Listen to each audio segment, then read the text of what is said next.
I'm Africa Harrigan for Legit TV. The Committee on Rules and Judiciary held a meeting at the Earl B. Otley Legislative Hall to receive testimony on Bill number 30-0278, an act amending Title IV of the Virgin Islands Code to establish a Judicial Branch Administrative Office and an Advisory Management Committee. Can you explain the logistics of this bill? Yes. Basically, what the bill is doing at this time is trying to unify both courts. It's trying to make it more efficient in terms of reducing some of the administrative divisions and or offices that they have, and also to reduce its financial costs. It is a lot of testimony that we are listening today, both pros and cons. And in addition, we have also had individuals who did not submit written testimony, but they did indeed give a presentation. Both sides are giving compelling testimony to whether or not this bill should be enacted. So it is my opinion that this is something that really needs to be considered. It's not a one-day. How can I say it? One-day committee hearing. This is probably going to take another committee hearing for us to really make up our minds, to come together as one, and to decide the fate of this bill. Like I said before, both sides do have very compelling arguments, and a lot of information is being given out, not only to us, but it's also being given to the public. I do think this is the right procedure to follow. We're listening to all sides. All sides are being given the opportunity to come here and present their case. Later on, we're going to have another Rules Committee hearing to listen to the possible amendments that some of the my fellow senators have, because some of them have indicated, including a couple of the individuals that are giving testimony, that they would like some changes. So I am looking forward to hearing not only the conclusion of this hearing, but also the next hearing to determine the fate of this bill.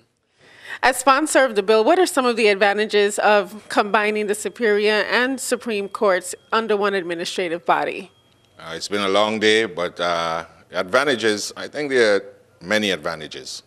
Number one, we are the only jurisdiction under the United States flag that do not have a uniform hierarchy under the judicial branch of government. We have three branches of government. We have the legislative, the executive, and the judicial. And I believe that the judiciary should be organized in that hierarchy. The advantages, I'm talking about savings within the branch. If you bring them together, they can use the purchasing power to purchase materials, supplies, human resources. They can, again, combine the human resources and bring about efficient working of the branch. Believe it or not, we here in the territory, as you know, are facing deficits. The economy is contracting. We want to get it elasticity in the economy. But right now, we're going to face a budget, and the Supreme Court, the Superior Court, and Judicial Bank will have to be looked at. And my concern is, where can we find savings in this hierarchy? That's basically what we're looking for. So what are some of the disadvantages? I don't see any disadvantages in bringing this hierarchy together. I don't. The concerns by the Superior Court as to micromanagement and the movement of the presiding judge, but there is room for us to sit down, which we are going to have to sit down and iron out those differences. And I'm calling on my colleagues for us to look at it. We have the hierarchy, and then we are able to now put this whole thing together and pass a piece of legislation that I believe is going to be the benefit of the people of the Virgin Islands. Justice denied is justice denied. And if the system, as it is set up, cannot move the cases, oh my goodness, cannot move the cases along, and people can be sitting in prison and not being adjudicated. We want to be able to do that. Do you believe that Mr. Daswani will have a positive impact if he serves on a historic preservation committee? Yes, based on his testimony, it seems that Mr. Daswani has dedicated almost a lifetime.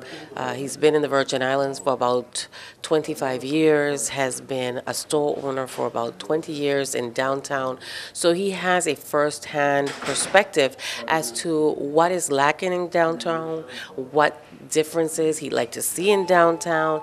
He noted that his priority is signage.